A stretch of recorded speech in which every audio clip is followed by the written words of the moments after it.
Oh, my God.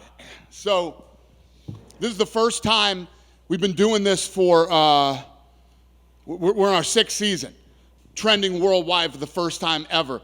Number 2 in the United States, number 1 in the UK, number 6 in Canada. The list goes on and on of the trends worldwide. Think about the fights that have happened with the guys we've had. We've never trended with the Contender Series till tonight. So this is what this show is all about. This is what, when I came up with this concept, this was what the concept was supposed to be, not last weekend. I guess coming in tonight, like how on edge were you or worried? Like I wasn't on edge at all. I was fired up. I was ready. I had a pretty damn good feeling that tonight was going to be, I didn't know it was going to be this good. But, I mean, when, hold on, I got to flip through my thing here. But when the Salvador Ross fight happened, I was like, you don't want to be these next 2 kids coming out in the main event. Holy shit, was I wrong? You know what I mean? What an incredible fight. But, this is, these kids are the best unsigned talent in the world that we bring in here, and you got one shot to show the world who you are. They showed them tonight. You were passionate last week, obviously, with the speech that you gave, but you gave a pre-fight speech tonight as well. What was the content? Where'd you hear that? Well, somebody, I think it was on the broadcast. They said that you gave it. Yeah. So I came over and said, I've never done this, and I'd never want to do this again. I just want to remind everyone, and I talked to them a little bit. Reminded them what this is all about and why they're here and what this means and all that good shit. Well, I know you said you didn't want to do it again, but after tonight you think, maybe no, not the I've worst never had idea. to do it. I've never had to do it ever, and I didn't feel like I had to do it tonight. It wasn't about them. It was about last week, and I said, this is more for me than it is for you. Have you checked in with Lorenzo at all throughout the night? Been like, hey man, maybe did you watch? Lorenzo might be Eddie Mush. He might he might have jinxed last week on me. So no more Lorenzo here in the NFL. You can't get Lorenzo out anyway, and he probably didn't even watch tonight after watching last week live. I figured you'd be blowing him up, texting him, be like, make sure you. I didn't have time. I've been freaking out all night. Been incredible. I guess out of all these, I mean, like you said, 5 contracts given, 5 outstanding performances. But did any of them stand out to you to the point where you're like, above the others? Like that's somebody I got circled for superstardom. Listen, tonight was all about coming in and performing. I think everybody performed tonight at a level that the Marshall fight. I think that that could have been a fight on any pay-per-view prelim. And people would have loved it. So both guys were tough. Both guys wanted it. Neither guy wanted to give up or quit, and Marshall looked incredible tonight. So I think everybody, if you had to pick one guy, which I hate to fucking do tonight, but if you had to pick one guy, Salvador was a 3-1 dog, and just the shots that he was landing on Ross were unbelievable, and Ross's durability. Let me say this about Ross. Much respect to him, too, for putting on. Like Bisping was saying tonight, it takes 2 to make a great fight. Yeah.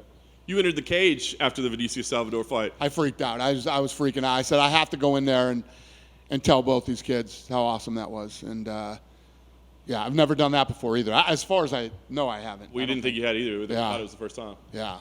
And I guess last thing I'll ask of you, was there any thought of maybe giving any, because as you mentioned, like Ross had an amazing performance. Campbell almost won the fight until he got clipped. Did you have any thoughts at all of like, let's give a couple losers some content? Let me say this.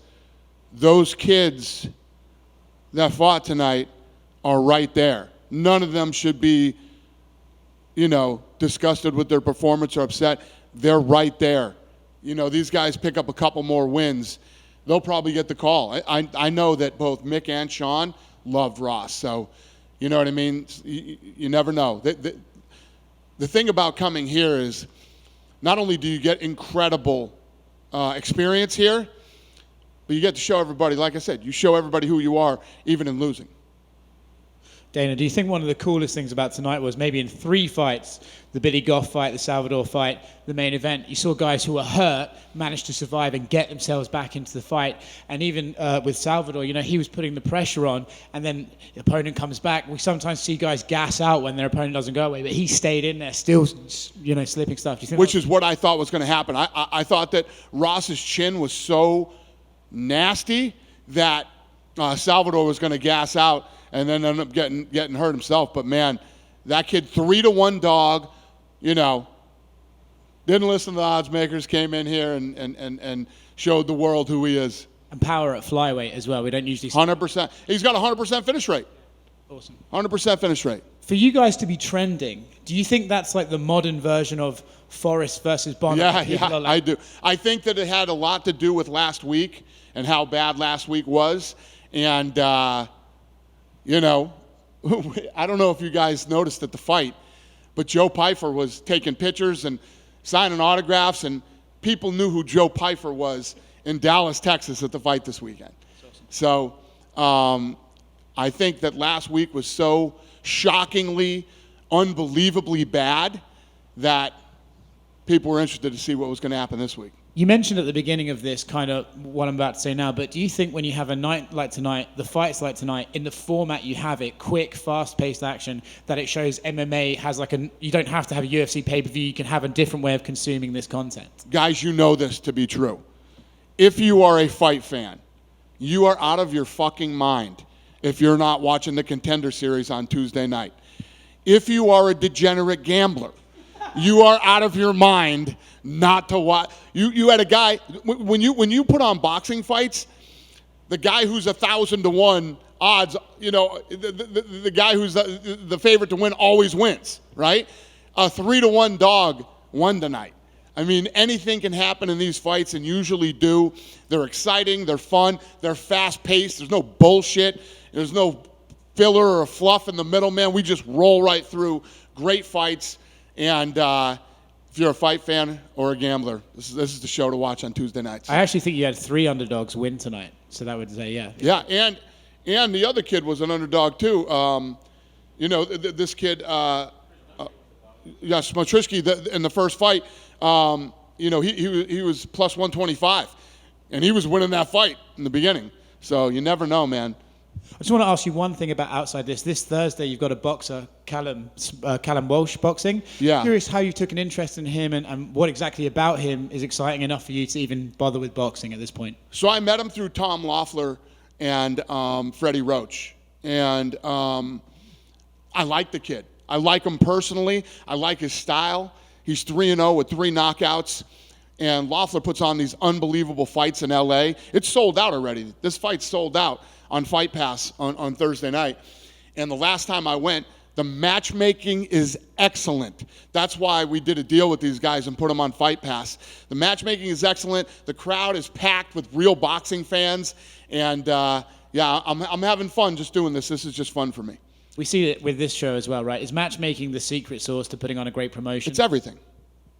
It's everything. You have to match the fights right.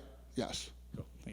Speaking of boxing, we saw Deontay Wilder in the house today. I didn't see him. I knew he was coming. Okay, that's what I was just going to ask if you got to see him. Oh, he was? Okay.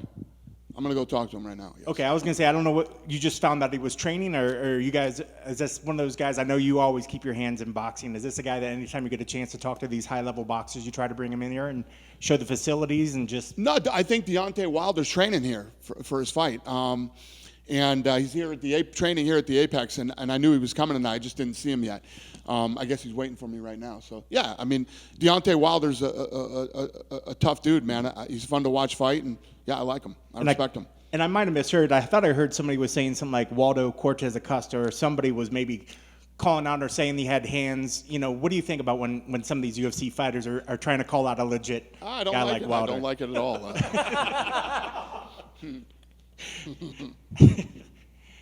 And then the only decision of the night, Francis Marshall. We've seen decisions in the other one, but what was the difference in the finish of this fight that made him get the nod that other guys last week didn't get? It was a high-level fight. That could have been on any pay-per-view prelims, and people would have loved that fight. Both guys, what I loved about it is both guys wanted it. It started to get scary at the end. Marshall was putting it on him. I was like, maybe this fight should be stopped. And, you know, some of those kids that have those chins that, you know, too tough for their own good type shit. I was starting to feel that at the end. But I don't know if you saw me go over to the commission, too, and I was like, these fights start to scare. I'm getting old, boys. I'm getting old. And I was like, oh, Jesus Christ, the ref. Yeah, thank you. Herb Dean. Herb Dean said, I don't disagree with you, Dana. You know, whatever, but he said, the kid's not rocked. He didn't go down. He's blocking punches. He's throwing punches back. I said, yeah, I don't disagree with you either, Herb. I don't disagree with you either. So just, I'm getting old, boys. I start to see a kid getting fucking whooped like that, and there's 2 minutes left to the third round, and I'm like, God, why does this kid have to take 2 more minutes of punishment? So when you went over there, did you at first sort of voice that, hey, this fight probably could have gotten No, I said, listen, this is one of those fights where I think just because the kid didn't get knocked down or he's not wobbled and all over the place could be stopped. And the commission, you know, gave me their point of view, and I didn't disagree. And last one for me. I know we're going to hear from you this week, but if you could just maybe preface this weekend's fight, Santos and Hill. What are your thoughts on that upcoming main event that we're going to see on Saturday? Yeah, no, I'm excited. That card. I'm excited for the Luque fight too. The Luque fight should be fun. That main event should be fun. I'm excited. Yeah. Hey, Dana, Jamal Hill, a Dana White Contender Series veteran, is headlining his second straight fight. Just what are your thoughts on him? And actually, him and Sean O'Malley have been going back and forth of like who's the most successful Contender Series veteran. Who has Sean O'Malley and who? Sean O'Malley and Jamal Hill. Oh, yeah. And what about it? What are you asking me? Just what are your thoughts on Jamal Hill, and between them two, like who's the bigger, like who's the... Well, we're going to find out. We're going to find out. You know, they're both heading into fights that are going to make a big difference in their careers. I'm trying to think of... what the hell was I going to say? Oh, if you go over to the matchmaking room and you look at the board, so we identify people on the board, whether they came from the Contender Series, the Ultimate Fighter, or looking for a fight. The entire board is Contender Series. You know what I mean? You have so many guys on every card now. It's from the Contender Series, and everybody knows who they are. I think I just said this to you guys, or I was saying it back there. Joe Pyfer was at the fight. He was taking pictures and signing autographs after one fight on the Contender Series last Tuesday. This show makes a big difference and changes these kids' lives very, very quickly. Absolutely. I wanted an update. You said that you were thinking about going to Seattle soon. Is there any update on Seattle? Not on the top of my head, no. Not off the top of my head. No Seattle. We're heading into, everywhere we're going, you know where we're going. We're going to San Diego. We're going to France. We're going to Salt Lake City. We're going to MSG. Just right now, off the top of my head, those are all the spots we're hitting. Gotcha. And then finally for me, Manny Nunes, there was one name that people were kind of throwing back out of a potential rematch in the future, Cris Cyborg. I just wanted to know if that's ever a possibility for her to return and get that rematch. Why? Who's talking about that? Just fans in general. They there was Valentina Shevchenko throwing out the trilogy, and then there's Cyborg, and they were just wondering if that's ever a possibility. Amanda absolutely dominated Cyborg. The Shevchenko fight makes way more sense. And I'm not just shitting on Cyborg because we've had history. To be honest with you, I usually don't talk about this shit publicly. You know how I always say, I don't tell you guys anything. But she actually texted me and wished me a happy birthday, for my birthday. So it's not like Cyborg and I hate each other, and I'm not trying to discredit her, be mean to her. I wish her the best in whatever she's doing. And it was nice of her to send me a birthday text. So I just wanted to reiterate that I am not shitting on Cyborg. Okay? Thank you. Yep.